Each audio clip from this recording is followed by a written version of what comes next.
I pledge allegiance to the flag of the United States of America and to the republic for which it stands, one nation, under God, indivisible, with liberty and justice for all.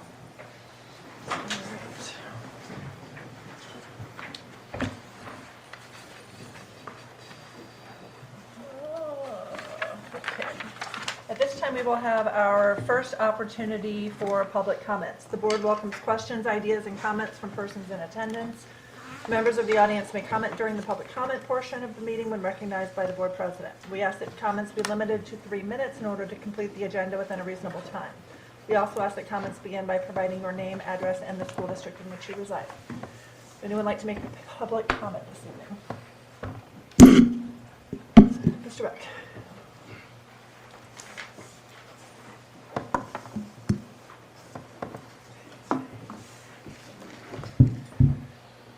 Well, I had cataract surgery this week, and I don't know if I can even read my paper. Sorry. Dave Buck, 124 South Elm. I have a grandson, 5th grade Bristol, and a granddaughter who's 4 at Walter Ambrose. I have always trusted my intuition, and my sense is that this district is humming. I think all cylinders are firing, and it's very exciting, at least for me, the grandparent now, because I think that this district is on the cusp of unleashing its full potential, and I think that's just wonderful. I think there's a real sense of positivity, hopefulness, and momentum that, to be honest, I have never seen or felt before. A big reason is you, the school board. And I know you hand out celebrations every meeting, and you will this meeting. Well, tonight, you deserve a little celebration from this one district grandparent. To be honest, I've been in this district 20 years. I think the current board, I've thought this a lot about this, is the best that I've seen in my years here in Webster Groves. And here's why. First, as a group, I think it's the best balance that the school board has ever achieved of younger and older, female and male, old guard and new guard, experienced, less experienced, with a lot of racial, ethnic diversity and different career paths, and current and past district parents. In board meetings, what I like probably most of all is that you all seem to get along, and you all are very respectful for each other, and everybody engages in the meeting. And what I mean by that is that you are not afraid or reluctant to speak up and share a point of view, and you all do that. But you're involved not only in here, more importantly, you're involved out there, and you visibly attend and are present and support and participate in school forums, community forums, school events, activities, et cetera, et cetera. I think you do a terrific job. Individually, Amy, I've known you a long time. I don't think we're like long-term business buddies, and probably never because never because I want the University of Kansas. Yeah, right. But I think you're a terrific leader, and just one of the reasons is because it's something I believe in, is that you lead from the rear. And what I mean by that is that when there's an issue or a topic on the table, you always put it out to the board first. And you sit there and you listen. And you maybe even take notes, but certainly mental notes. And then when it finally gets to you, you may summarize, you may put in your point of view. But the point is, you have every opportunity to dominate, to control the meeting, and you don't. And you're a great leader, Amy, and I'm really glad that you're in your 3rd term now, which is like unprecedented, I think. Thank you. But it's well deserved. David? I think the time's just about run out. No, I'm almost done. You've always been the curious one, and it's not always the answers, but it's the big questions that we ask. And you ask the biggest and best questions, I think, of anybody on the board, and because you have a curious mind. Joe, I probably have known the longest as a fellow district parent. Her son Lucas and my kids, Amy and Sawyer, same class, they grew up together. So we know her husband Jim, we also know Carter, we know Ethan. Besides being a great mother, Jo is a physical therapist, and if you know anything about anybody in that career field, this is a caring field, and she makes people better. And she brings that perspective, I think, to everything she does on the board. Christine and Keita, again, I don't know you all very well, but I've certainly known of you. You all have been really nice to me, which I appreciate. But among your many qualities, your advocacy for racial equity, social justice is really, really needed on this board and in this district. So thank you for that. And lastly, Alex, he brings the youth. He's the youth perspective. And what's interesting is that when he first came on, Alex took the initiative to contact me. I really don't know why, and we sat down and had coffee, had a great conversation, right? Remember that? But I liked Alex instantly because he works for, quote, my old company, the Ralston Farina Company, which is now Nestle Farina, and so he can't be all that. So, but anyway, I simply want to say that finally, I really like you guys. I like you a lot, and we're really lucky and fortunate to have you on the board for this district. So, thank you. Well, thanks, Dave. That was like a little Valentine. Appreciate it. Anybody else like to make a public comment? Anybody want Anybody to can't follow follow that? All right, nope. Okay, next up, celebrations from board members. First, I would like to honor Dave Buck. Christine. Our amazing parents and grandparents. I have some notes. The high school had a showing of angst, which highlighted mental health experts and students talking about anxiety at the high school and how to handle it. And there was a great crowd of parents and a panel of experts on stage, which included some high school parents who were therapists. It was a really great discussion. I'm thankful for that.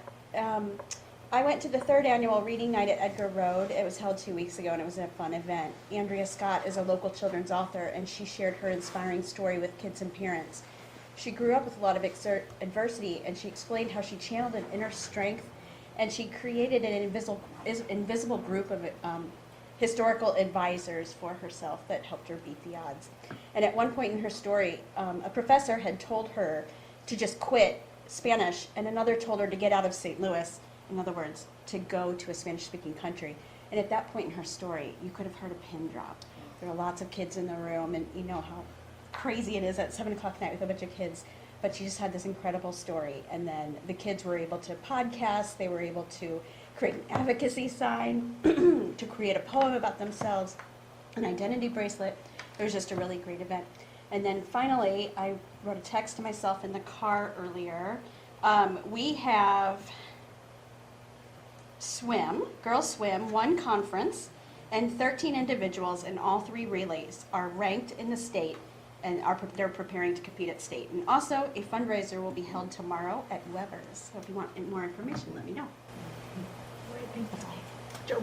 So I also went to Angst, which was good. And I was impressed how many people from outside the district were there. There were Kirkwood parents there. One of the mentors from Thrive was there. Anyway, it was a really good event. I thought the forums for redistricting were also well attended, and I wasn't sure about the format initially, but I think it was actually really smart because it gave people a chance to think about it and process it and ask questions individually without feeling like you were in a big crowd. And then, yeah, I was also going to say shout out to the girls swim team for winning conference 2nd year in a row. It's awesome. All right. Alex.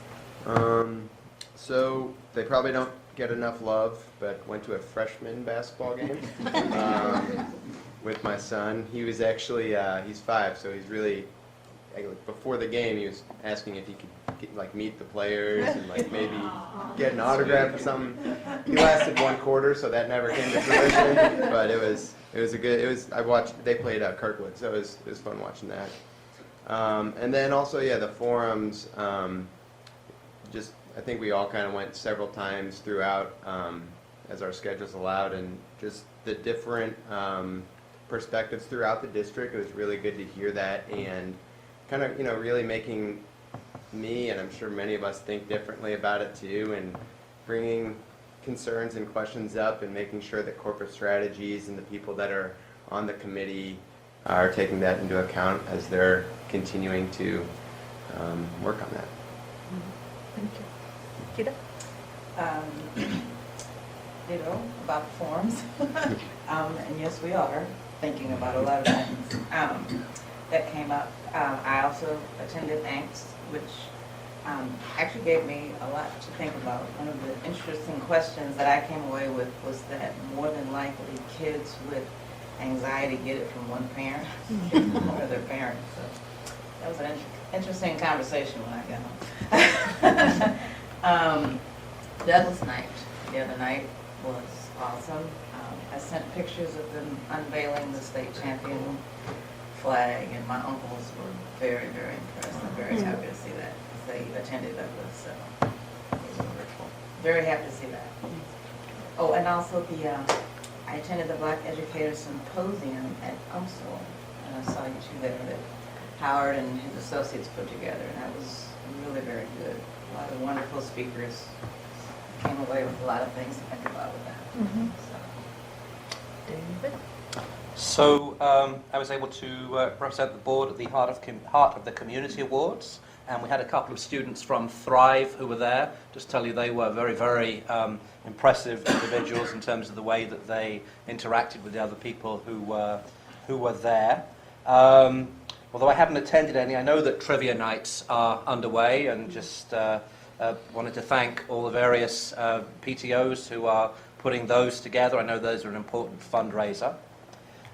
In terms of the forums, yes, I also, along with everybody else, attended a number of those. I just wanted to thank, in addition to everybody who showed up, I wanted to thank the district staff who'd given up a lot of their free time just to come and to be there and to go and talk to people. I think that one of the most important things about these forums, anytime you've got redistricting, there's a lot of uncertainty that's going around.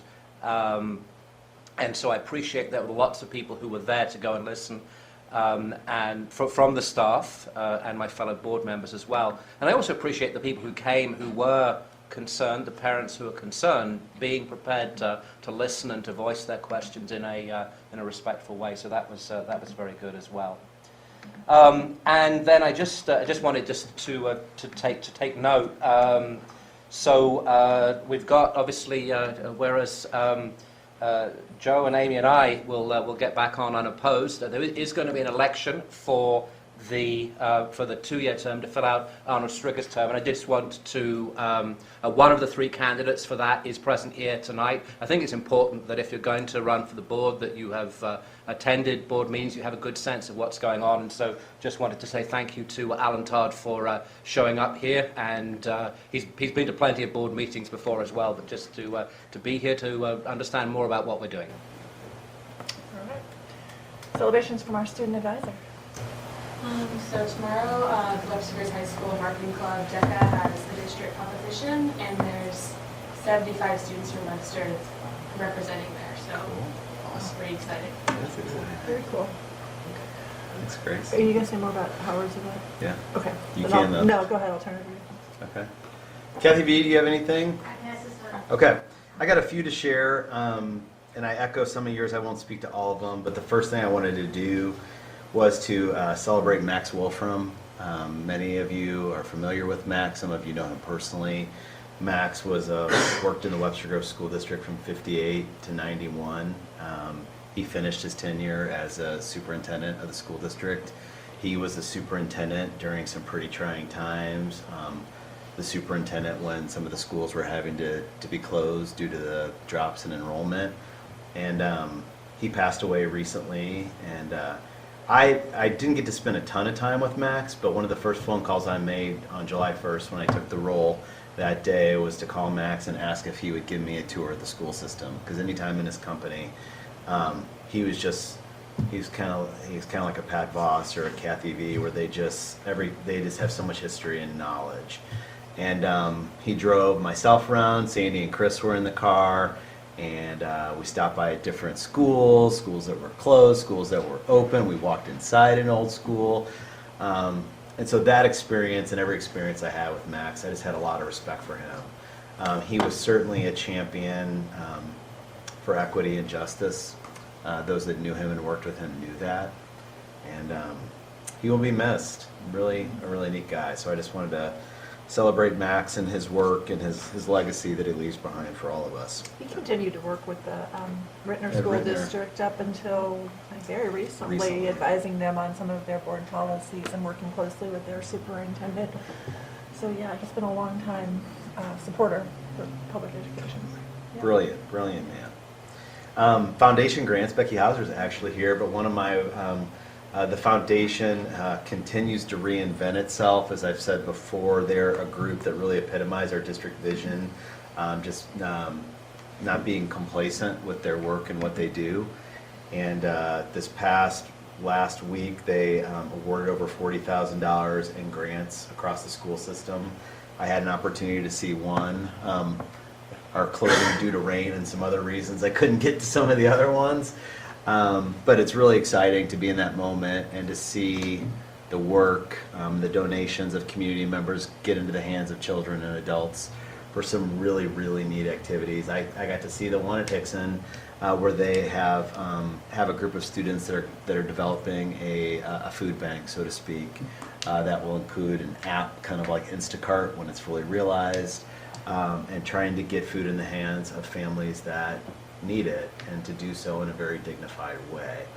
And so Becky did a great job that day talking to the kids there. With that particular one, we also had an anonymous donor who kicked in more for the cause. So again, whether it's curriculum related, it's all curriculum related, but preschool things, high school, just a lot of really great things going on and supported by the foundation. So we're very blessed to have those people. Christina Stuber has been serving in an executive director role for a little bit, and she and her husband got a great opportunity to move to Denver, and we will desperately miss Christina, but I know that the foundation is going to be looking to advertise and fill that role in the not too distant future. Douglas Night was really super special. Thank you for mentioning that. Last week was Counselors Week. And so we did our best to celebrate our counselors. John M. went around and handed out different treats to the counselors, and they do so much good work for our kids. And our kids' safety and their well-being and their health matters more than anything we do. We say that as an academic institution, but we all want happy, joyful kids. None of us rocked our children as infants praying that they got advanced on a math test. We wanted them to be happy and to love and to be loved, and our counselors do a great job. So kudos to them. A few times there has been mention of Dr. Field's State of the Black Education Symposium. He and Dr. Darrell Diggs from Parkway South really created a movement, and they had over 1,400 people register and participate at this particular symposium that started as really kind of almost like a call to action that night, with strategic planning to follow up. So kudos for Howard for doing that. Was at the Two Hills Center? It was packed. I mean, I can't overstate how impressive it was. It was impressive. It was impressive. Mhm. I was very proud to be that one of our administrators co-founded it. Yeah, very neat. Man, that's awesome. The band was awesome. It was awesome. Just wanted to say thank you. One of the reasons I love working in this school system is just how the community rallies around people. And we had a family that recently had a house fire, and the house was destroyed. And there's been a lot of care shown to those families from the families at Edgar Road, the Edgar Road community, as well as at Webster Groves High School. And I don't know if you've seen on Facebook, but there was a really neat story where Kristen Cole, who's one of our math teachers, reached out to Adrian Claiborne, who is an NFL star, who was a former graduate of the high school, and just kind of told him the circumstances. And he sent this really big box to the young man at the high school. And pretty neat because another staff member happened to see the box walking, and then somebody said, "Who's that from?" And they said, "Adrian Claiborne. Where's it going?" And anyway, he just followed with a video camera. And the rest can be seen online of this young man opening the box. And then he's, expressed his thankfulness for all the people who were kind of rallying around he and his family. It was really touching. I will echo the Thrive. I had my steak a week ago. I probably ate too much of it. My wife told me I should probably stop, but I did kill it. She had a few slivers of it, but it was delicious. So again, our Thrive program continues to thrive. And lastly, this week, and Dave kind of kicked it off, is School Board Recognition Week. And we are just want to express our gratefulness. I echoed before, Sherry Myers, my assistant, is the one who took the lead on the cases and binders for you all. There's recognition from MSBA as well. And this work is incredibly hard, and people see it forward-facing sometimes in meetings. But there's a lot that these folks do behind the scenes as well, and there's a lot of committees. And it's emotional to care about kids, and you always put the best needs of the needs of our children first, while respecting that. The best way to do that is care for the adults and put systems and structures in place that we hire the best teachers and leaders and the such. So very grateful for each of you. I hope this week lives up to all your expectations, and your families treat you well and everything. Thanks for all you do. All right, thank you. Okay, the correspondence log has been updated, board calendar has been updated. Anything you want to point out about that, John, on the calendar? No, nothing. Board candidate filing, David sort of touched on that. Sorry. No, you might have saved us. Yeah, the incumbents, Joe Dahl, David, and Amy. No one else filed for those 3-year terms, so there will be a non-election for those seats. And then Alan, Todd, Kevin Mitchell, and Brian McQuarrie have each filed for what is a 2-year position for Arnold's replacement. And there will be a candidate forum that will go along with the city council, the forum for the city council. And that is in the board log as well for March 25th from 6 to 6:45 will be our piece. And the city council will follow that. So grateful for those 3 being willing to step up and serve their community in such a way. Great, thank you. Initial review of board policies. You have 6 policies in your packet for review. This is our first read of these. You'll look at them again before being asked to approve them. If you have any questions, Keita, Joe, and myself are on the policy subcommittee. Board meeting calendar in 2021. Is this the issue about the... So we were talking at our last board planning meeting, David, John, and I, about the challenges sometimes of having board meetings on Monday nights due to the administrative team having to get everything to us. I mean, it can be a time crunch to try to get all of that done by the end of the weekend or before. And just opened it up for discussion about whether we would ever consider switching to another night such as Thursday. And then we also talked about, I mentioned that I found the 3-hour morning Saturday retreat sessions to be really productive. Sometimes, I don't know if it's just me, but I know I have more energy and I speak better than I am right now in the morning. And so just wanted to throw that out as a possibility as well, if that's something that you guys would be receptive to doing once in a while, more than right now. I think we do it twice a year, doing it maybe once a quarter, and then separately, whether anybody's really committed to Monday nights or if there's another night that would work. Really just interested in getting your feedback.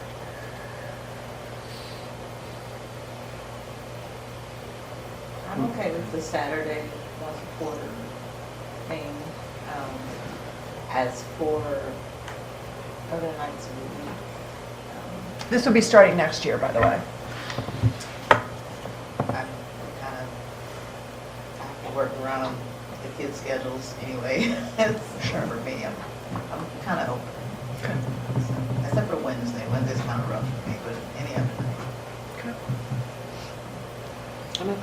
As long as we know ahead of time, we can work around it the same. Yeah. Yeah. I think you'd have to work around district committee meetings as well. So I don't think we have any district committee meetings on these Monday nights, but then throughout the weeks we do. Mhm. Yeah, we have to be considerate of that. Sounds Okay. like we're pretty, yeah, as long as we know enough in advance, we can. I agree, the Saturday mornings are really productive. I think they are too. Yeah. And then we might be able to just have one meeting per month if it's a longer meeting and we can accomplish more, which frees up a night for everybody. So, Your quarterly, too frequently would be tough, but that's when all the little guy yeah, sports and things are, so. yeah. But every now and then. Okay. Well, it sounds like we're all open to the possibilities and maybe you and your team can talk about it. And Okay. if you want to propose some changes, great. And if you decide you don't want to, that's fine too. But Okay, okay, cool. that's good. Board equity training. Am I the lone holdout? I'm giving you a date. You're the lone holdout Okay, at this that point. March 3rd I can do. That was one of the two that you said. David that- can't do March 3rd. Of course. So we've struggled. I got mine in already, Yes, so. you did. You won. We're struggling, you know, it's just hard to get everybody here for that significant part of time. So I don't know if you What was the other have option? your calendars. February 26th, everyone had responded that they could do the 3 to 7 p.m. No, I haven't. The NCCGA made it seem like they have a lot of really qualified staff members that could be present when we wanted them to. I know one of the things that we had talked about doing is also inviting city leaders. So it's a little over 2 weeks we could give them, if that would work. Or again, if we have calendars, we try and shoot for a different time frame. Well, I don't want to be, if everybody's going to do the 26th, I have a court hearing at 2. There's a good chance I'd be late, but I could be there at some point. So, How late could it start? I also have something now until 3 p.m. Okay.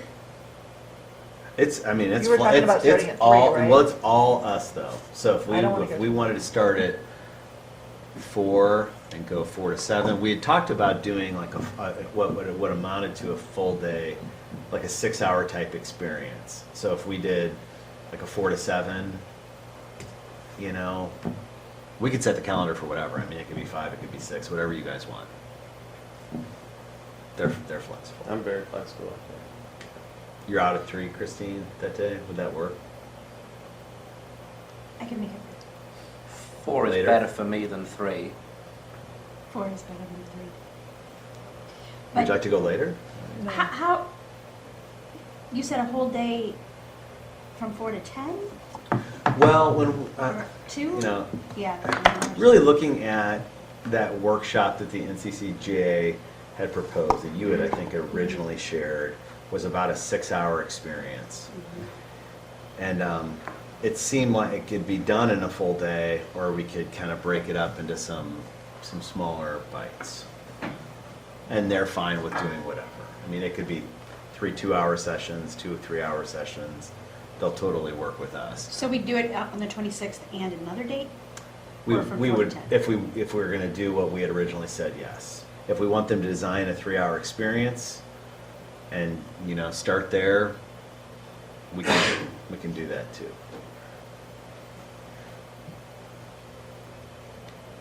I prefer the full, at least the full 6 hours at this point. All at once or in 2 No, blocks? I'm fine with 2, like 4 to 7, 5 to 8. I don't know, whatever works. But I feel like if they do the 2, I feel like I've heard them say it's better if they're next to each Closer. other. Yeah. like It Day seems 1, like day it'll 2. never happen if we try to do that. Okay. Well, do we want to try and find On a a, different day? if we could do the 2/26, do we want to find the next best date after that? That works for Sure. everybody?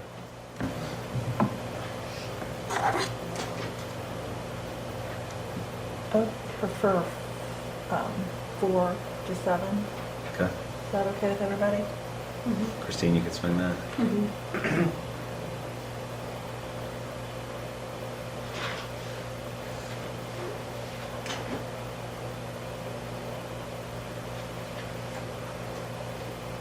Does the next day, the 27th, work?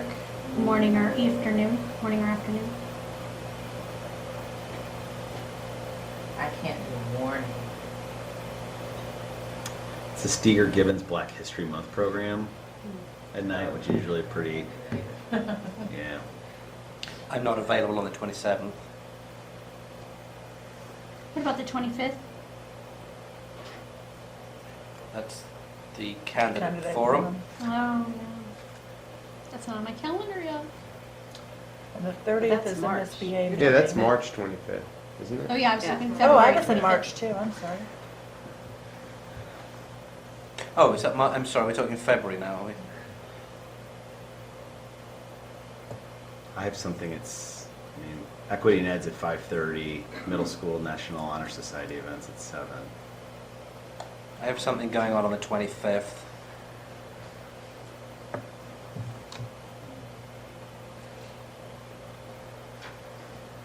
Saturday. And you said you're not available the 27th? And I cannot get out early on the 27th.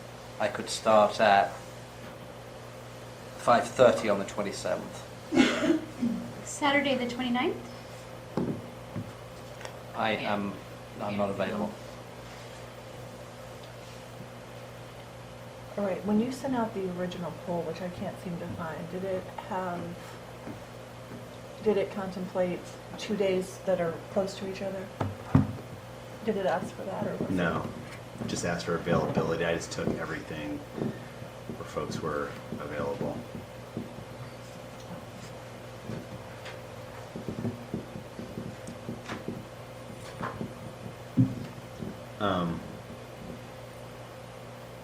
So did we say March 3rd was good? Monday, March 2nd, Thursday, March 5th. March 2nd, I think, is the MSBA, Oh, unless I'm a month off. I think again. you're- I I'm a think month you're- off. Okay. Yeah. I'm good on March 2nd. I'm not around then. You're not. Yeah. There's an SSD meeting that I should probably go to. how about March 5th?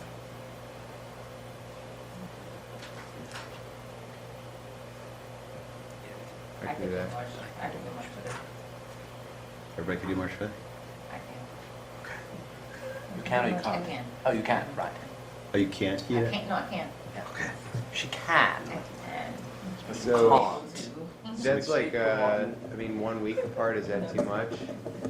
Like if we were to do 3 then, 3 the next week, We it's. might have to take what we can get I out. could Right, ask well, it seems okay, I mean, I just don't know. Yeah. Yeah. I'll ask them. Yeah. All right, so I'm writing it down. Right now, it's the 26th and March 5th. 4 to 7. 4th, 4 to 7. 5th? 5th. Otherwise, we could get some really good coffee, go 4 to 10, and, Okay, Yep.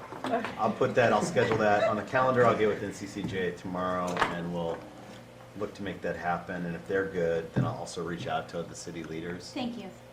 That was exhausting. Thank you. All right. That copy's going to have additions that are preclude us from holding on. All right, student success report, Dr. Denbo. Good evening. Well, I'm pleased to be able to stand here and share our success report. This is actually for data and programs for the 18-19 school year. This was meant to be shared earlier in the year, but some things popped up, so I appreciate your grace in letting me do it now. Just going through these quickly, since you have seen these for a couple of times, our goals and critical issues really continue on from things that we've been doing for the last couple of years to Dr. Buck's, or Mr. Buck's point. Yeah.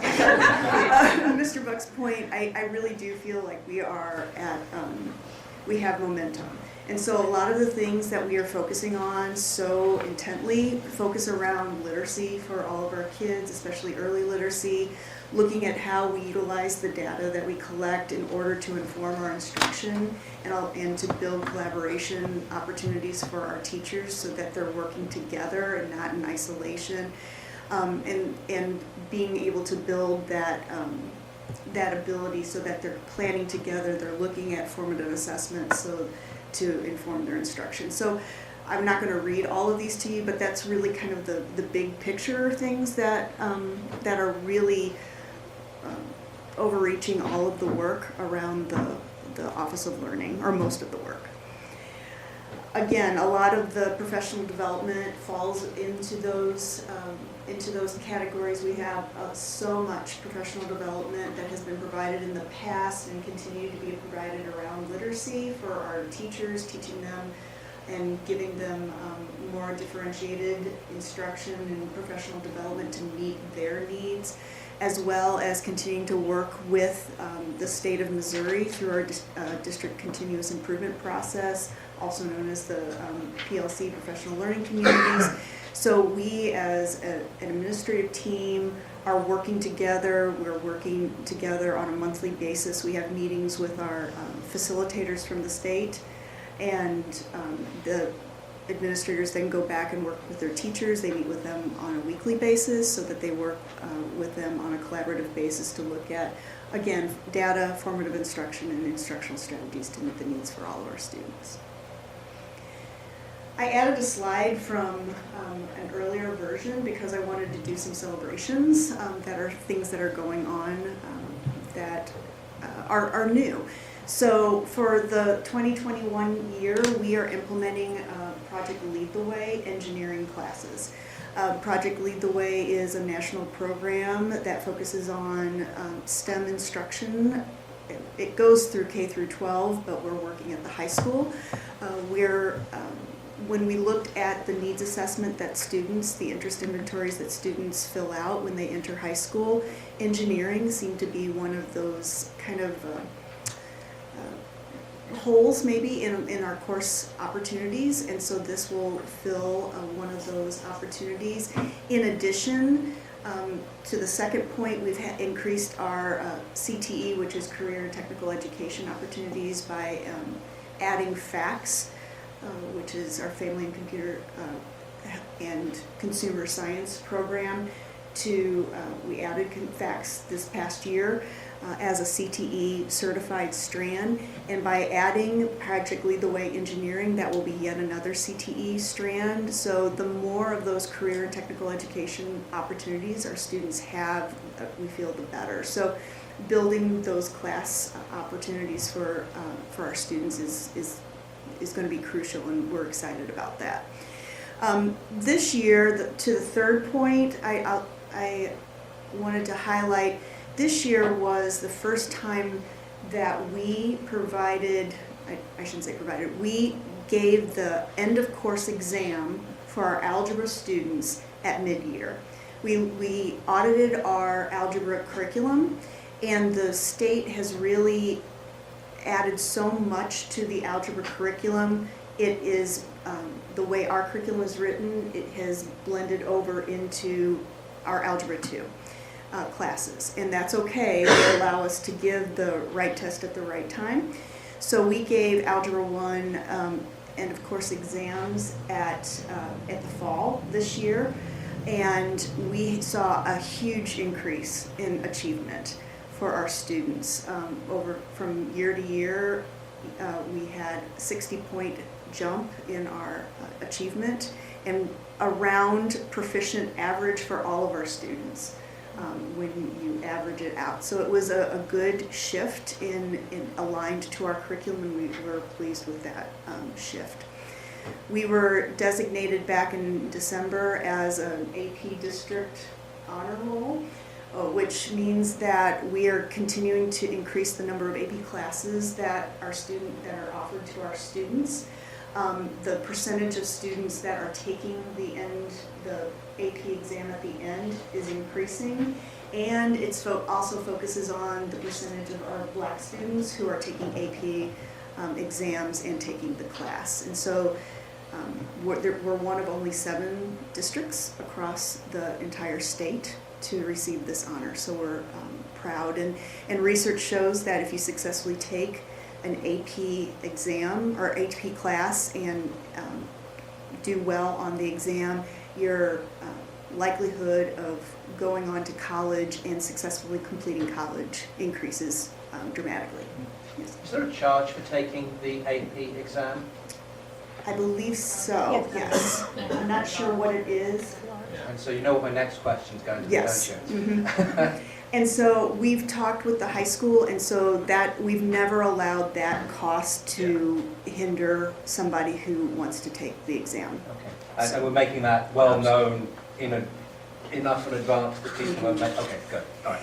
And correct me if I'm wrong, but the AP, they shifted when, you have to sign up for the tests at the very beginning of the year, Yeah, correct? I think it was like October, November was the cutoff, and when last year it was more like April or like right before the test was closer to the cutoff, so Yeah. that much changed this year. Yeah, so it's a little bit odd of how AP is doing that, and I know that's a little bit of a concern, but that's a national program. So, but no, we would certainly provide that exam for anybody who wanted it. Okay, good, thank you. So those were just a couple. There's a couple other things up there. Consistent implementation of our K-8 literacy program. All of our teachers will be trained by the end of this year. We're doing a good job meeting the needs of and developing a tiered intervention program for our kids who might be struggling in their reading. And starting next year, we'll be implementing a K-5 technology coding class that will be approximately a semester long for all of our students K through 5. So those are some exciting celebrations that we have. Some of the supporting data that I'm going to share with you, as I've said to you in the past, our MAP and EOC exams are new, and so you don't have many data points so you're not going to really be able to see trends, but I just wanted to show you this for the last 2 years. Math has stayed pretty similar. You'll see that there was a slight decrease in our students receiving free and reduced lunch, but everything else has stayed pretty much the same. Super subgroup, just to clarify, super subgroup is a measurement that the state uses, and that encompasses students who receive free and reduced lunch, students who receive services for disabilities, English language learners, Hispanic students, and African American students. So it's those 5 groups, and the state designates that as one group rather than looking at all of those groups separately. The thinking is that you're then just counting a student once, because a student could be in multiple groups. You could have an English language learner who receives free and reduced lunch, and you would be counting that student twice in the calculation. So in this way, they're only being counted once. Yes. Sorry. So one of the things I thought was interesting from the redistricting was, in addition to free and reduced lunch, we then had sort of another sort of subcategory, sort of based, so not at quite that level of sort of economic disadvantage, but just sort of above that, but something that sort of encompassed more in terms of sort of socioeconomic status.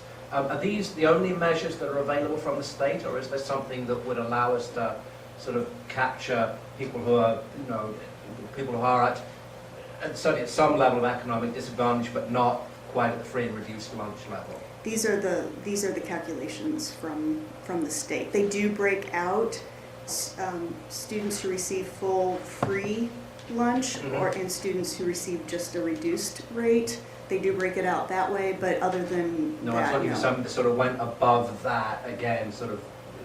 All right, thank you very much. It just struck me from, as we were doing the redistricting presentations, just, there was that next measure up that Collaborative Strategies had there, so, all right, thank you. And Chris, with the super subgroup, you've talked about some of the advantages of why our state uses it. I've read some criticisms as well.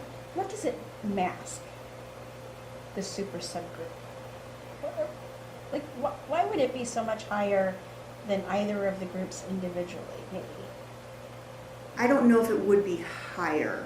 I think the Is it not higher? But throughout the deck, it seems like I'm sorry, I'm not, Like 310 is higher than 270. right. I think to my understanding, the state has done it solely so that when these pieces of data are used in the annual performance report that school districts are given, that those students who, and the scores will only be counted one time. That's the only reason that I know of that they moved to that. Prior to moving to a super subgroup, we had those designations. So every demographic group was looked at individually. And John, do you know of a? I would say to your point, no, I think your explanation is right on of why the state did it. I think that there's a lot of people, including myself, would say that No Child Left Behind, although it was very flawed and it was not funded and all those kind of things, it was kind of a civil rights legislation because it was the first time where they were, if you had a group of at least 30 kids, of based on race, based on free reduced lunch, whatever, that their performance was out there for everybody to see. Like, you could no longer be a Webster Groves School District with this great score. It was present. They moved to the super subgroup for the reasons Chris mentioned, because the way the accountability structure was laid out, there was a lot of different layers and levels, and it was just kind of a mess. So they kind of grouped everybody into one group. So no longer can you see, now we get the data, so you can't go online and see how our African American children did or our children free, but we have all that particular data, so we can break it out. So I think it's masking how is a school district doing with particular populations of children. Because it's putting them all in one. It's putting them all in one. Got it. And But from the data side, it kind of makes sense, but it's losing that, yeah. in my opinion. But the flip side to that is, this is how the state records and reports their data, Yeah. but the federal government has gone back to looking at individualized subgroups. Yeah. So we do look at, I mean, we always look at individual subgroups, but the federal government has a completely different reporting structure Yeah. than the state government. Yeah. So we do look at both. Yeah. Question? So the under 3 groups must be great this one. So science was the first year that we were given, this was the first year that we were given the science map test. Again, it was over the new standards. We don't have anything else to compare to, but wanted to increase, to include this piece of data. You can see it broken down.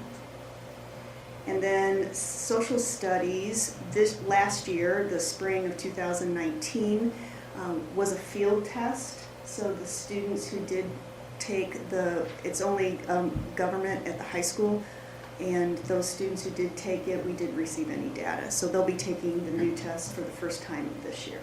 So this will hopefully, this coming spring will be the last of our 3-year revolving new assessment model.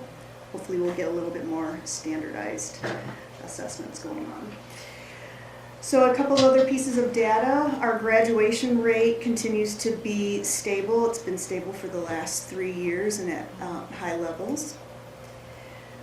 Looking at our attendance rate from year to year, we had just a little bit of a dip for our African American and students and our students receiving free and reduced lunch.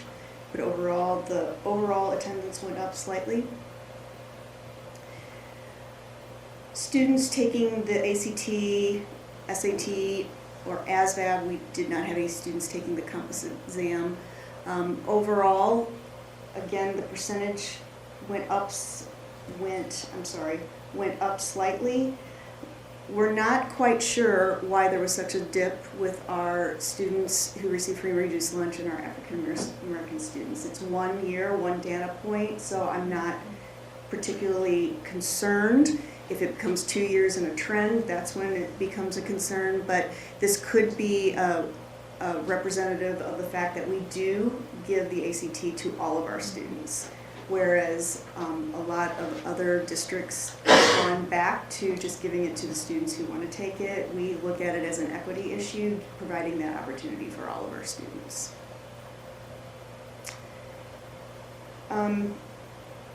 So we saw a significant increase in the percentage of our students who receive free and reduced lunch or qualifying score on an AP exam. And you can see that, that in the chart, as well as an overall increase for our students receiving a qualifying score. And that kind of goes back to the award that we received from the state. We also saw an increase in the percentage of our African American students who are attending post-secondary training, education, or employment. So that's a celebration as well. Our ACT continues to be high in comparison. From year to year, it tends to be pretty similar, and in comparison to the state and national average. We don't have many students who take the SAT. Last year we only had 32 out of our entire high school, but you can see comparing the last 3 years, this last year was the third year of the new assessment that broke it down into those new categories. This goes on to show a little bit more about the AP exams, the average scores from year to year, and the percentage of students scoring a 3 or higher. So we had 2 new classes this year, AP French or AP Music Theory, and we had 142 more students take AP exams last year than the year previously. So that's something that we are excited about, seeing that trend. The percentage of students who are taking dual credit courses, you can see that here. We've seen an increase in our African American students taking dual credit. So we had 591 total dual credit classes taken at the high school. So 304 students out of 1356 at the high school took dual credit classes. So an increase with our African American students, 20 out of 227 took dual credit classes. Yes? You get to guess what my question's going to be about that last one.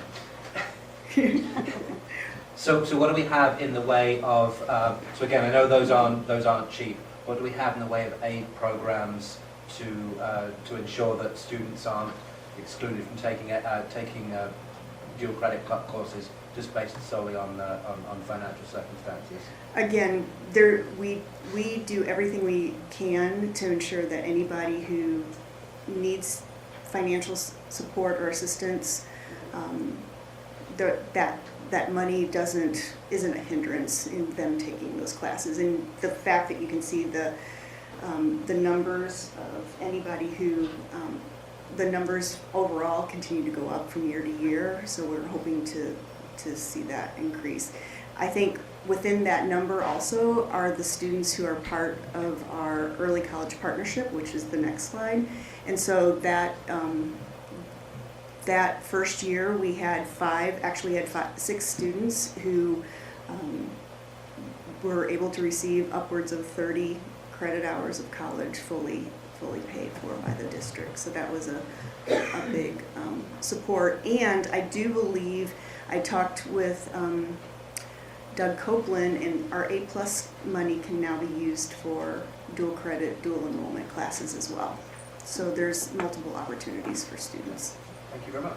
But how are we marketing that and letting people know before they kind of get down that path? Is it Marketing what? just the fact that, you know, that it's not going to be a concern, that you don't have to, you know, worry about it and talk to your parents about it and then do the research to find out. Right. In talking with the administration at the high school, they work very closely with the counseling department. So what they've shared is that they've done everything they can when students are enrolling and making sure that the students don't feel like that's a hindrance, because that has been something that we've talked about. I don't even want to ask about it because I know it's out there. So doing everything we can to break down those walls. So leading to that next slide, just to summarize our first year of the Early College Partnership, we had 6 students who participated last year. 62 classes total were taken during the fall, spring, and we did have some students take some classes in the summer for a total of 190 college credit hours. The average GPA for that first cohort was 3.195. All 5 of the 6 returned to complete or continue this year too. 1 student did decide that she wanted to go back to the high school full-time, which is great, but those 5 did continue. Several of them are on track to have their full 60 hours and will graduate with their associates this year. So they'll be graduating with their high school diploma and their associate's diploma. One of our students is on a waiting list for entry into nursing school. So I feel like this program has opened the door for some of our students. So. Can you remind me how those students were selected to participate? We looked at it as a scholarship program, Okay. so students that we, based on different criteria, we looked at their achievement, where they were in the math sequence. So they had to meet an educational criteria, but then students who demonstrates need at the high school level. So we look at it from a scholarship standpoint first. Is there a possibility of increasing the number of participants in future years, since it does seem to be successful? Right. That would be something that as a district we would have to look at, because in order to increase it, the district, and for us to count that from an ADA standpoint, the district has to cover the tuition. Mm-hmm. So I know some districts have chosen or are at least talking about choosing to open it up, and then they don't count or they don't capture that ADA. There's a kind of a sweet spot as far as how much, and we earn so much for ADA for students. It would be a huge cost to us to do that. So we have to find that right balance of how much can we do that within our existing budget so that we can still capture our attendance. Thanks. So additional measurements for weighted courses. You can see that 54% of our students, overall students, take weighted courses, and 28% of our African American students take weighted courses. Moving into the K-8 realm data, this is year-to-year growth. So in past years, I've shown you fall to fall or spring to spring growth, and then it gets a little confusing. In talking with NWEA, we talked about the best way to present this data to you. So I'm just providing fall to spring, so a year's worth of growth year to year. So you can see over the course of the last 2 years, overall achievement in math has shown improvement, as well as overall achievement in our reading scores have shown improvement. And we're excited about that. So some of the things that we have in place seem to be working. And then just to look at some of the NWEA data broken down by our demographic, race, and ethnicity groups. If it has a green triangle, that means that cohort of students from year to year showed growth. So you can see our African American students showed growth in 3 of our cohorts, as well as our multiracial students. But in reading, you can see we showed growth in quite a few places. And then we broke it down again in special programs. So we looked at the students receiving free and reduced lunch, special education, and our gifted students. So in math, looking at the growth, especially early numeracy, for our students receiving free and reduced lunch, and overall a lot of growth with our students who receive special education services in math. And then moving ahead, showing the growth with our students receiving free and reduced lunch in reading, especially a lot of growth. So I tried to go through that fairly quickly. It's a lot of numbers. But if anybody has any questions. Are colleges no longer looking at SAT scores? Well, more and more colleges are taking that off, but not all. So having that as still an opportunity for our students to take the ACT, SAT, I think is really important until it becomes a complete national trend and everybody moves away from it. I think we still are in that system of having that assessment being provided for our students. In addition, so many systems are embedded within taking the ACT, scholarships, special programs, things like that. So it's not just as simple as taking away as an entrance criteria. But yeah, you're right. Yes, you're right. There are more and more schools, universities, and colleges are not using that as a criterion. Go ahead. No, if you're going to comment on this, I'm going to let you go because you're the professional here. Well, I was just going to ask because there was such clear appreciation for you, Chris, and your work in the district at the last curriculum meeting when you announced your retirement. If you could mention, what are you most proud of in your That was work? going to be my question. You just stole it. So what you're most proud of, but So also much for maybe leading from some behind. I know. some challenges that you're leaving behind. Perfect. So I feel like I'm kind of a broken record, but I feel some of the most proud moments are just some of the systems that we've put in place. Some of the systems around a consistent K-8 literacy instruction and program and expectations for our students. That's just going to reap benefits throughout the year. The early literacy processes around phonics and phonemic awareness, clear data processes that and teachers really looking at that and starting to utilize that collaboratively and to guide instruction. The work that, I'll give Tim so much credit, the work that we've put in for around data, and Tim has worked tirelessly putting together all these data and writing SQL code and doing all of this to utilize a data benchmarking, our data warehousing system, so that we can pull these reports. We just finished meetings with all the elementary principals to look at possible students who might need some extra help in reading over the summer.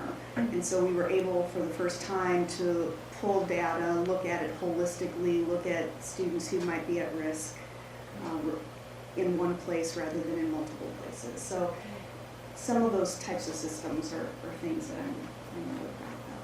Mm-hmm. And as far as next steps, I think it's just that, again, we're kind of right there, and so just the continuing momentum of moving forward is of concern.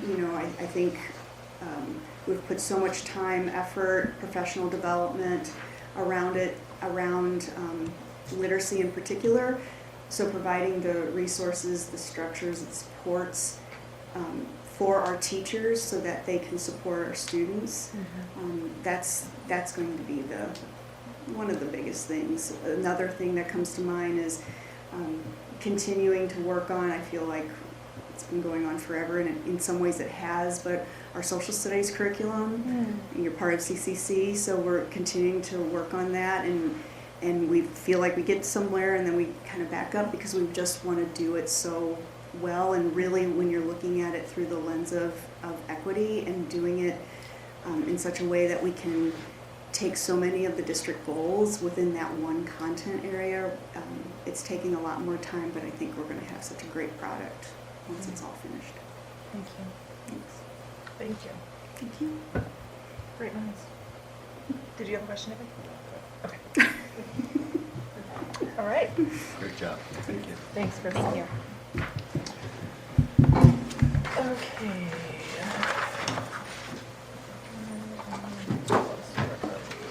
Elementary redistricting. Elementary redistricting. Yeah, just an update, kind of touched on during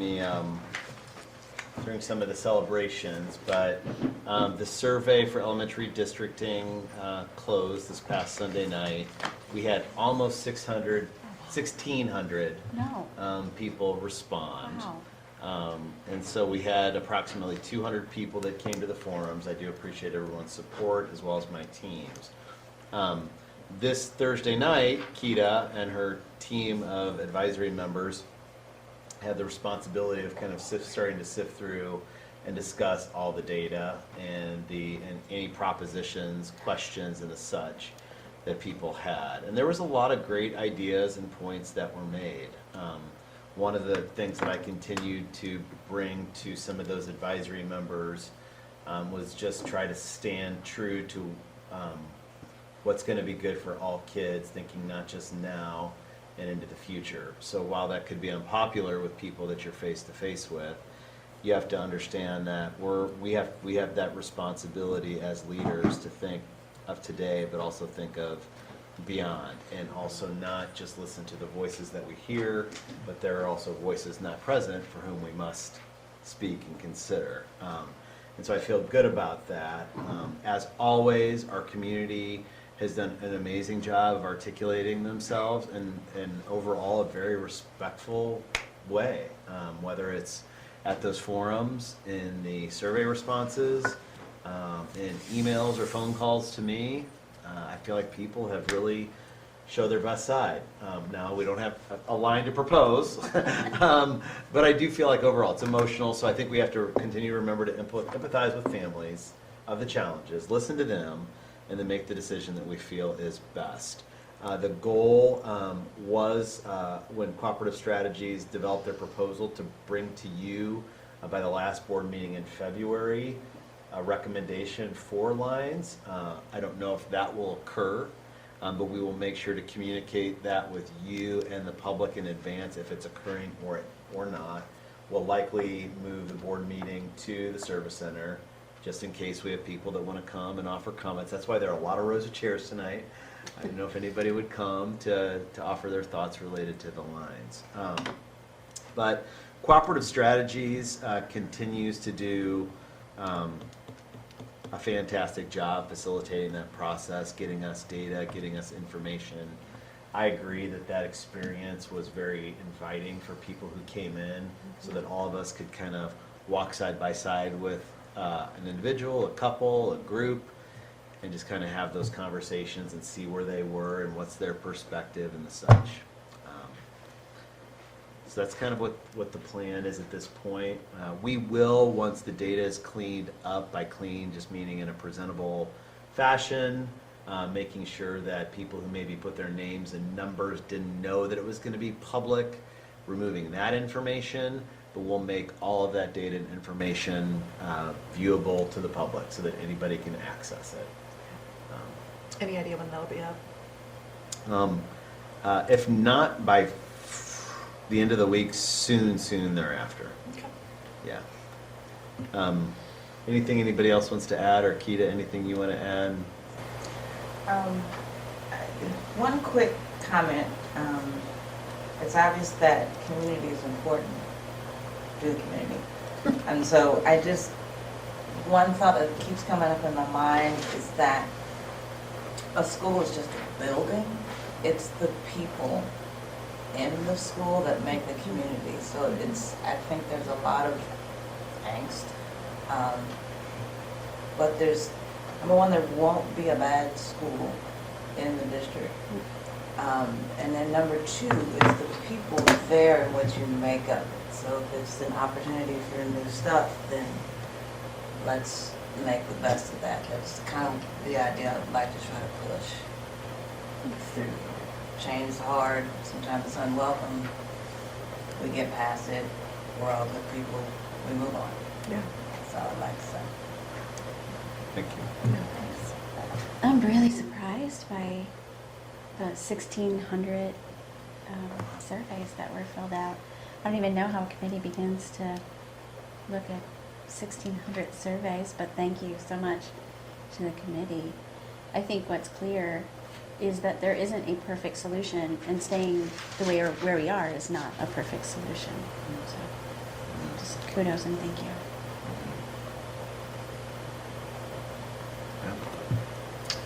That's it. All right, Dr. Wiley. Hello, everyone. Just wanted to present to you, and you have it as a part of Board Docs, the 2021-2022, believe it or not, calendar for your preview and approval. This calendar looks very similar to the one you just approved for 2020-2021. It does still have the start date, not more than 14 days before that first Monday in September. And we do still have the teacher PD days there. So again, that first day of school is on the 23rd. It's on a Monday. We will take a look at that again for this upcoming year to make sure and see if we need to make any adjustments for 21-22. But we felt like that should be still a good starting place for us. Just want to bring your attention to the month of October. The calendar determined to, kind of tier or layer the conferences. So you'll notice high school conferences are the week of the 11th, and then the following week will be Hickson conferences. Instead of having high school and Hickson conferences in the same week, we thought it would be helpful, or could be helpful for families if you have a high schooler and a middle schooler, if they were in separate week scheduling purposes. And then you'll notice the elementary conferences are still in the month of November. We did not make any changes to those 3 days around the Thanksgiving holiday. You'll also notice finals are still in the month of December. When you go to the month of January, there was pretty much no change. However, if you take a look at the month of February, we're actually moved elementary conferences up. The teachers' thoughts were having the conferences right before spring break, which was like mid to late March, was kind of late if there were any concerns or any interventions that they needed to put in place. So those conferences will begin on the February 28th and then go into that first week of March. So that is a change. And so the teachers' comp day technically is not until that Friday before spring break. And we did still keep that same pattern again this year for having spring break the last full week of March. Hoping that I've not surveyed the other districts' calendars yet because I think people are still finalizing, but we just want to see if we're still pretty commensurate with other districts when we've scheduled our spring break. The month of April, it's always a nice month because there's not much going on then, other than map testing, of course, and ELCs and all of that. And then the month of May there, you'll notice there's not yet a high school graduation date as we still have to get those things finalized and figured out. And then summer school, of course. Does anyone have any questions about the calendar for 21-22? Yes, ma'am. Sorry, I just thought of this, but I know that K-5 Jumpstart conferences are going to happen this year before school starts, and that's the first time they're going to be before school starts. Knowing that this calendar is still a little bit in flux, would we be able to assess Yes. that, see if it worked? All of those changes, Possibly the change. 6 days, the jump starts before the first day of school, all of those changes, the calendar is, our first meeting is typically in October. So we're committed to coming back and seeing if it worked or not, and then potentially making a new recommendation for 21-22. That makes sense. But tonight you're looking to have this approved. Yes, Yes. looking to have this approved, yes. Sandy, refresh my memory, does this include additional minutes in the school day compared to this year and compared to next year? Well, the lovely part about the calendar is that it technically doesn't, but the committee's recommendation is for the additional 20 minutes to have started for Next year? Yes, 2021. And then it would still be in play for 21-22 And that would be 20 minutes per day? per school day. Per Yes. school day. Yes. And that's for elementary. Elementary, high school, because they already added 5 minutes to the day, would only be 15. And then Hickson, because of their day, I think it would only be 12 minutes.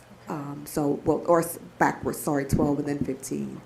So we don't have, decisions haven't been made on where that will fall yet, if that'll be before or after school, but yes, that would include that, which will also help in us ending before Memorial Day. Without those 20 minutes, we'd be in a deficit of trying to reach the state's requirement of the 1,044 hours, because we've lost, in essence, 7 instructional days. And when will that recommendation come to us? I think we're in process For the now, times. John is. Yeah, and I'll talk to that. Yeah, I saw you had the start times on there. You're going to have length of day. You're going to discuss that as well? Okay, Kind of all in one, yeah. Okay. thank you. Mhm. So I make a motion to approve the 2021-22 school calendar. Second. All those in favor, aye. Aye. Anyone opposed? All right, thank you very much to you and the committee. Thank you. Thank you. All right, next strategic planning update, which we were going to do at the retreat, but kind of wanted to give you, and I gave you at your table, you have a kind of a bound copy of a few different items. First, wanted to kind of take you through process. There's been a lot of work over the past, I would say, 6 months to a year regarding just speaking to our community and different groups regarding what our hopes are for our children and their learning. Part of that has been the formation of the Profile of the Graduate, also sometimes called Portrait of the Graduate, that articulates that Thrive document. But we also have developed goals and priorities accordingly. What I wanted to do tonight is kind of show you what the result of that Profile of the Graduate, again, you've seen it before, we've gotten feedback from a lot of different people, including children. I say quote unquote approve the goals and priorities. Those came before the board before. They were slightly tweaked based on feedback of yours and different people. And then also the thinking regarding the dynamic nature of the plan. And that's the thing that I really want to think about, is that school districts' strategic plans historically have often looked like 3 to 5 year plans where huge groups of people come together and they formulate goals, they formulate actions, set data points, and then they move. Now more than ever, the world and the nature of education, the dynamic of education is changing so rapidly that to create anything that remains fixed from a goal or strategy standpoint, I mean, there are some overarching goals that will always be, right? Better meeting the needs of our kids. But from a strategy standpoint, it really doesn't make a whole lot of sense to me to remain static for 3 years, 5 years, or the such. So there are. So what my recommendation is to annually to develop. So let me just kind of go through the process. So we have tonight. You have the Thrive document. It was in your board documents. This is kind of the goal in which we're going to look to align our learning, our teaching, our development of teachers in the school system. That has been vetted by a lot of different groups, contributed to by a lot of different groups. This is that particular goal. And then what we're going to do is, I'm kind of jumping a little bit too much. So the goals, let's go to the back page where it says goal 1 and 2. These are goals for the 2021 school year that I'm tentatively asking you to bless tonight, but you won't approve it until you approve the strategic plan. The goals being to provide a climate of respect and care so students may thrive as learners and human beings. The priorities underneath that, the strategies would fall underneath that, are focusing on the development of inclusive and equitable learning environments, challenging all students while decreasing disparities in opportunities and learning outcomes among groups of students, aligning curriculum and curricular programming with the profile of the graduate, and addressing the physical, mental, and social well-being of students and staff. That's that social emotional learning piece. Those are going to be the focus areas under that goal for 2021. Goal 2 for 2021 is to address the district's safety, accessibility, and space needs detailed in Proposition E. This work, including redistricting, is taking an incredible amount of thought and time, and it needs to. It's a big pivot point in our school district's history. The priorities for next year are to maintain a safe and orderly learning environment during construction. Kid safety is always first. We're going to have construction going on at each of our school sites. Make sure the kids are safe. Teaching and learning is going on as least disrupted as possible. To engage in regular two-way communication with our district stakeholders. That's been a priority of this district for a number of years, and we focus it on really intently over the past few years to communicate well and how we share messages, but then also how we listen to people. Demonstrating strong financial and construction management. The community entrusted us with $22 million for all of this work. It's important that we're good stewards of the resources that the community has given us, just making sure we're managing that along the way. And lastly, what is probably the most emotional component is just making sure that we facilitate an organized and thoughtful redistricting component.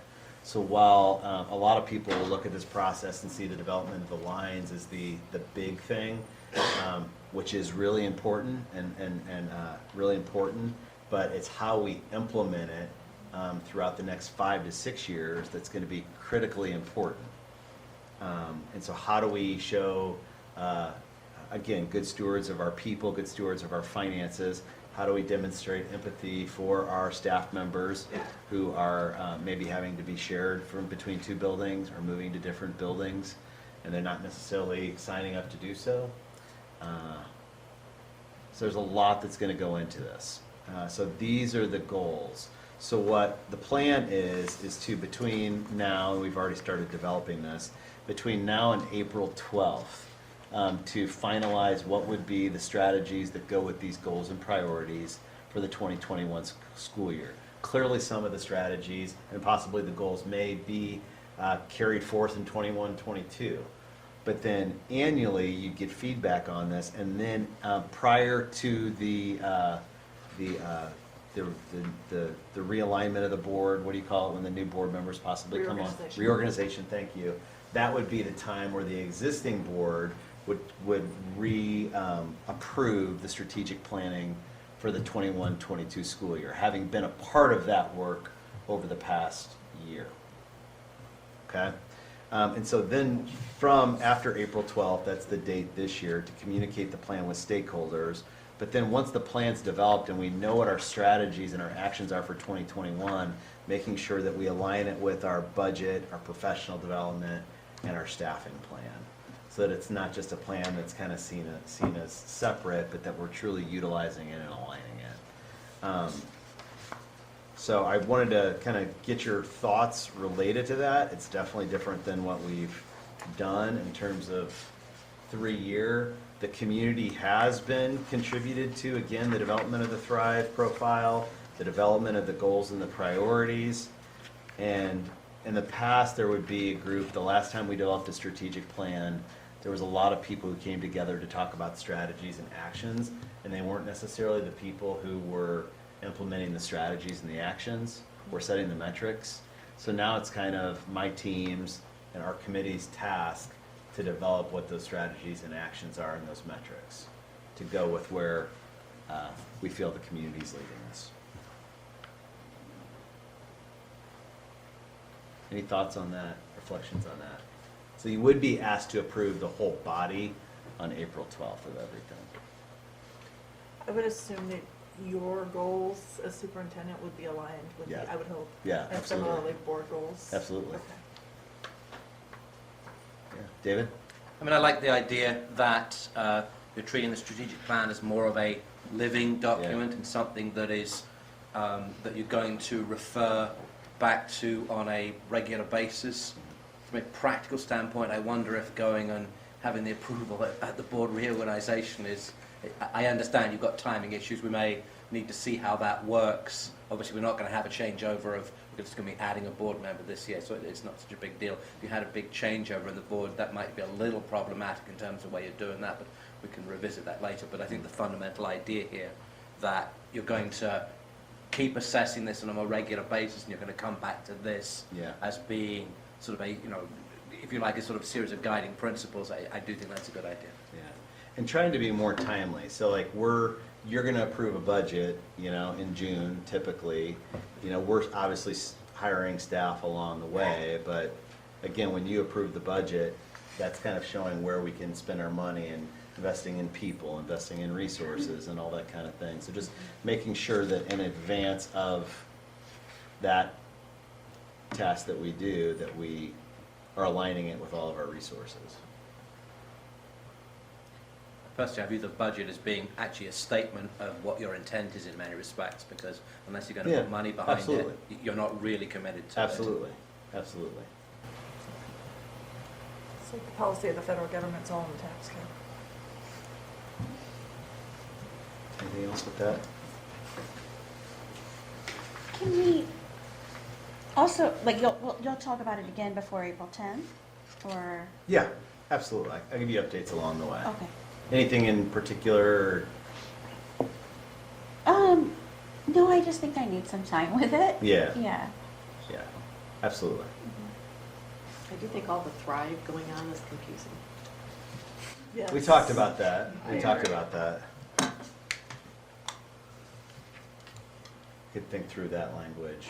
And maybe it's the other Thrive that, Now, they got business Would be cards easier to printing. read. They're not going to change. They just got business cards printing because they were handing them out at the part of the community dinner. Yeah, well then, we'll think. We've talked about that internally yeah, too. it is confusing. Yeah. It's just such a great word for what we hope for our kids. So, But a yeah. little bit confusing in the Thrive program. Right? I think it's a great word for this, but I'm not sure. That program. Yeah. We'll give it some thought. Yeah, I actually like the idea of having it approved prior to change on the board, just because, I mean, we're kind of, the board at that time has done the work thinking hopefully about that next Mhm. school year, so it makes the most sense for them to, that board to create the strategy and then so on and so forth. So the timing makes sense to me. And since it's revisited every year, it's not like I happen to be on the board when we approve the 5-year plan. Absolutely. You know, That's- so yeah. it's keeping up with the Dynamic. dynamic nature of even the board. Yeah, I also You like know? the fluidity of that. Yeah. Of that. Yeah. Okay. All right, thank you. School start time. Last time for me, school start times. So Sandy touched on earlier that, and we've talked about as we approve the calendar, that we have to add additional minutes onto our school day at each of our schools. So we have this convergence of a lot of different things happening, right? With the changing of the structure of our school system from a 6th grade center to a middle school, certainly with the redistricting. So we have an opportunity to kind of maybe get our school district in a little bit better alignment with a few things. So first of all, start times. Start times at our schools, we have 3 different elementary school start times. The elementary school start time at Gibbons is around 7:45, 7:50. That aligns with the Steger start time. Our start times at Avery, Bristol, and Hudson are around 8:15. Edgar Road and Clark are around 8:25, 8:30. They're close to there. The reason for that, and we also have our Walter Ambrose Family Center, which is around 8:20, 8:30, 8:30. The reason for that is based on transportation. And that's because we have buses that will deliver our children to Steger, drop them off, and then those buses are then responsible for picking up our children in the North Webster Rock Hill area and transporting them to Clark and Edgar Road, where they attend.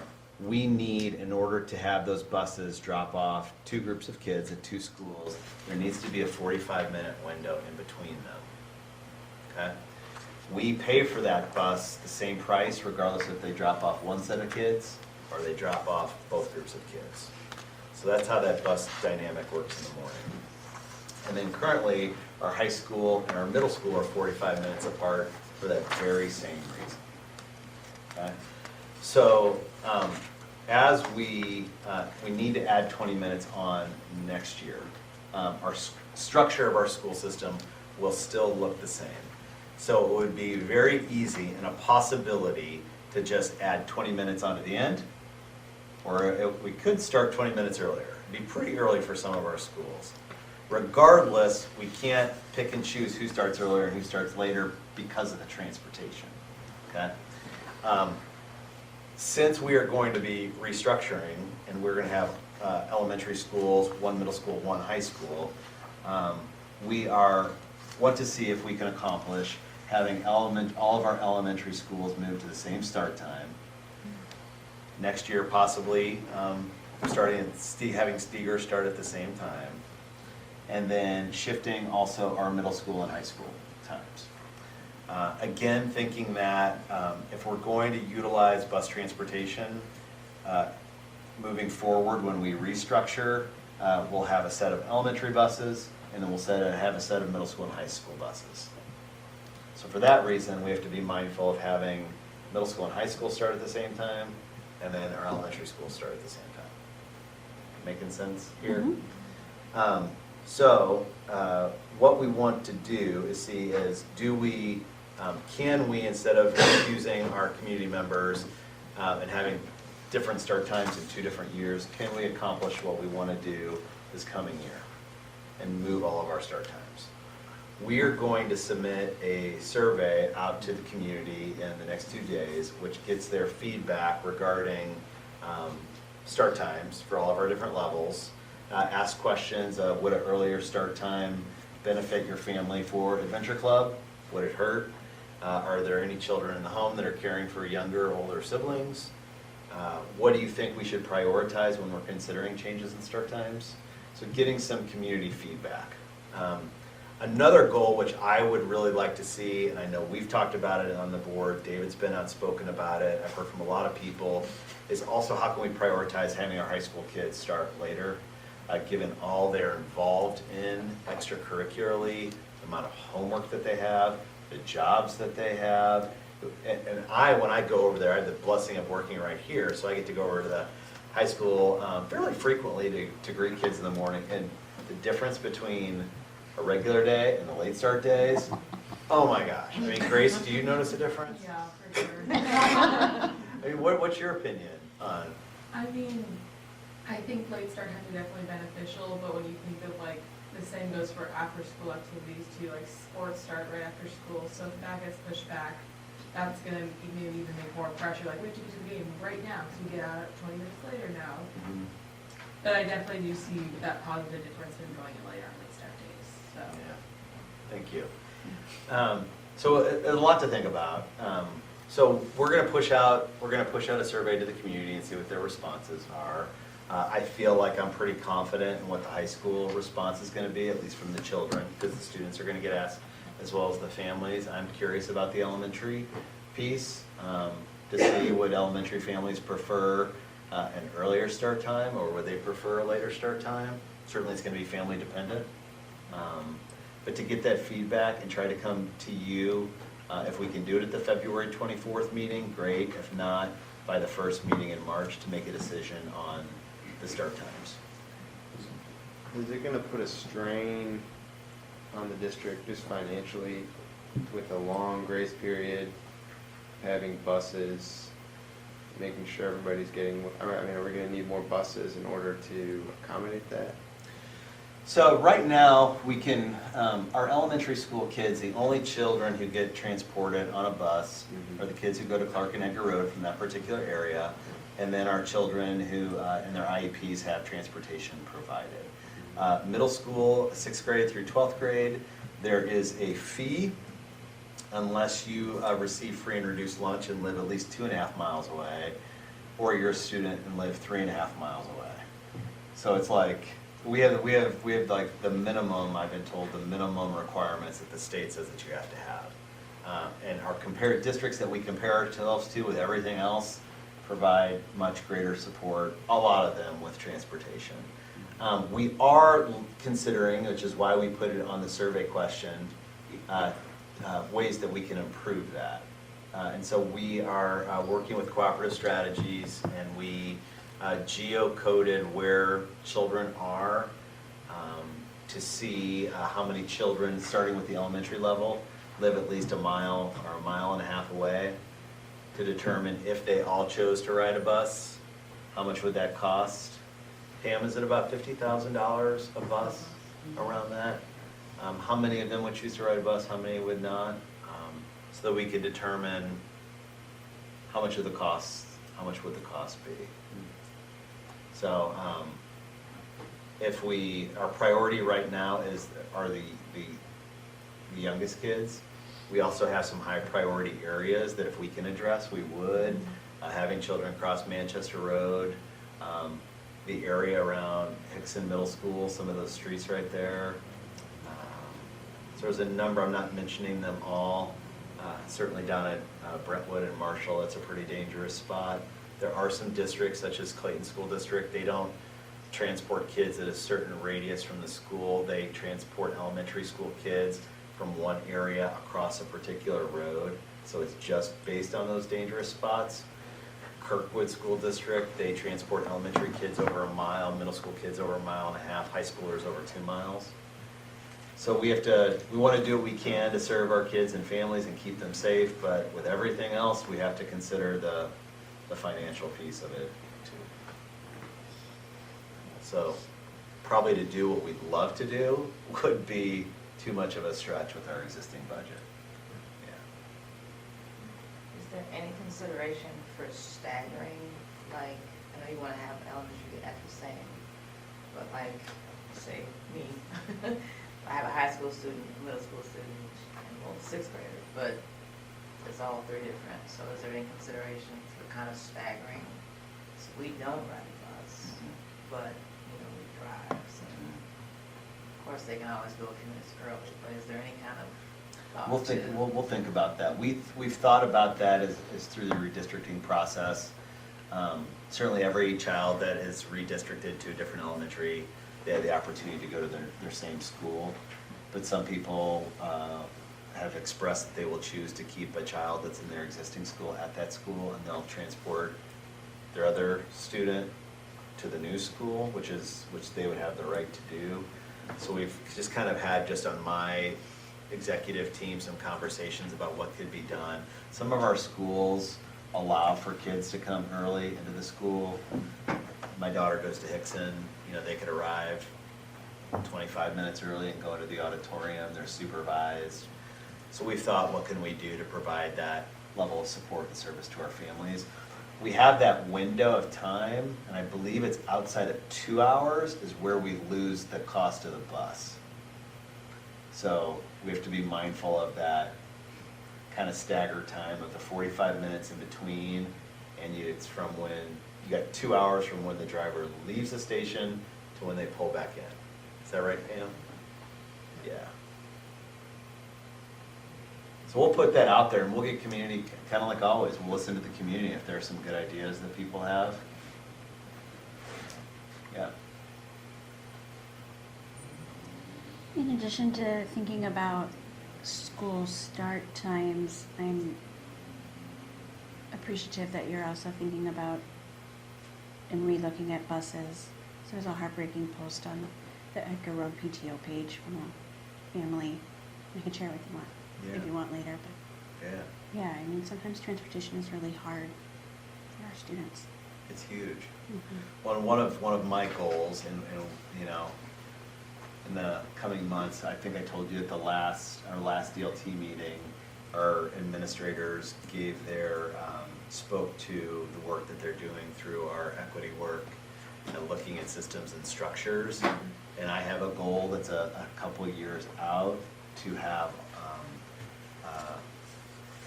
inclusive extracurricular experiences the children are accessing. And transportation is definitely a huge factor. Making sure our experiences are inclusive, inviting to all kids, but that, and staff are developed in their work, but that transportation is a key piece of it. For sure. That's it for me. All right. At this time, we have our second opportunity for public comments. Bud.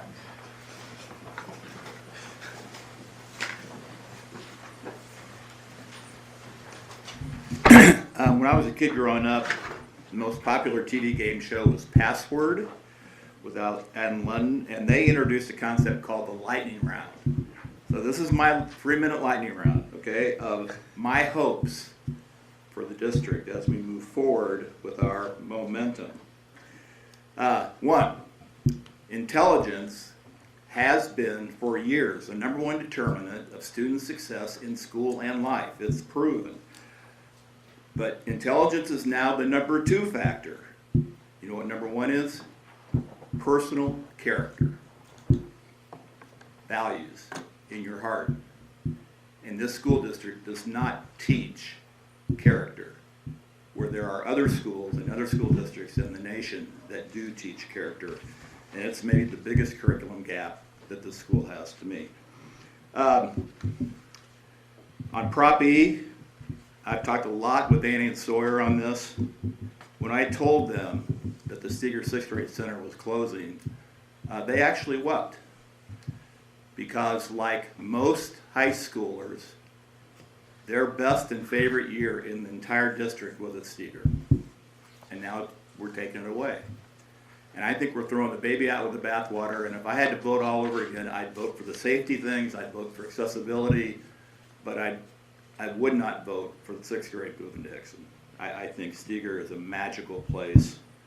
And for us, Kristen made it that way because she was the principal. Again, if I could do it all over again and send my kids to any elementary school in the district, they went to Bristol, they had a great time there, but I'd send them to Hudson because I think Hudson is the district's innovation school. They are doing things in that school that none of the other elementary schools are touching. They're very innovative, they're very forward-looking, and I think we can learn a lot from what Hickson's doing. On redistricting, it's great that you got 1,600 responses, but you know what? I went to the thing over at the Service Center. I liked option 2 because it just looked pretty and it looked like the pieces. I know nothing about that stuff. And I think most of the parents don't know anything really around the technical aspects and considerations in redistricting. I think you know in your heart right now what you want to do. Just do it and let us know. That's my point of view.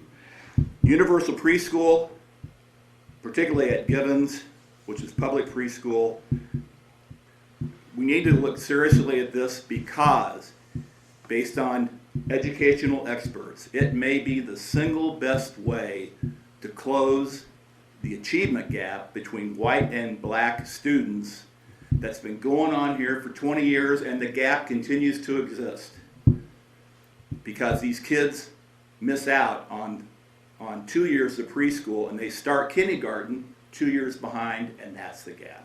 Okay. Eliminate all standardized testing, KETA. There are over 150 colleges that no longer accept standardized testing, and the list is growing daily. Okay, so I don't think we lose anything. That's the ACT, SAT, the MAP scores. I think you just get rid of them. Next, raise teachers' salaries to what's right and fair. Teachers, not only in this district, but I think in the whole city of St. Louis, maybe the whole country, they are underpaid for the value they deliver to society. And I just think we need to totally rethink that. Profile of a Western Groves graduate. John, you're missing one word, which is leaders. The word leaders has not appeared, I don't think. So I would just have to relook that. The strategic plan, which I wasn't a part of this year, but I think the mission statement of academic and personal success for every student has been there for like 20 years. I think it's old and tired. It's dusty. I think we need to like refresh. This is what I would make the new mission of the district: to ignite curiosity and unleash the unlimited potential of each and every student by lifting them up and watching them soar. Okay? Lastly, to Sandy's credit, John Thomas's credit, I absolutely love the session with the 5 candidates here. I've been through those 2 exercises, but never in that forum, if you will, to evaluate candidates. In fact, I went home, I put a blindfold on Barb and some chairs in the living room and said, 2 steps to the left, 2 steps to the right. You guys can laugh, it's okay. This is why you had to have cataract surgery. But I have a very clear preference coming out of that. I won't say what it is, but it's very clear, very definite, and I'll be anxious to know where you all net out on it. But it's bittersweet, and you all touched on it earlier, and I said this in the Curriculum Council meeting, but we are so fortunate to have had Kristen part of this district, and we're really going to miss her. And not only we adults, we parents, the kids are going to miss her. Kids are going to miss Kristen, and we wish her well. We're going to miss you. Yeah. Thanks, Dave. Other public comments? Seeing none, at this time I will entertain a motion to approve the consent agenda. Just before we do that, can I just, John, can you just say something about 8.07, the Did I miss donation? something? No. I just was hoping John might make a comment. You want- Pam, would you make a comment to that about the Lions Club donation?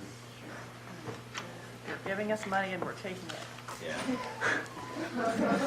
I wanted to be a little bit more grateful than that, I guess. $5,740. Actually equipment. Yeah, the Webster Groves Lions Club was very generous and donated a vision screener that they'll be using at the Walter Ambrose Center. And is valued at $5,740, so we very much appreciate that donation for us. Thank you, Lions. Would you like to make a motion now? David? I motion to approve consent agenda items 8.01, 8.02, 8.03, 8.04, 8.05, 8.06, 8.07. All right. Can I get a second? Second. All those in favor? Aye. Anyone opposed? Abstain? All right, I'll entertain a motion to adjourn. Make a motion to adjourn.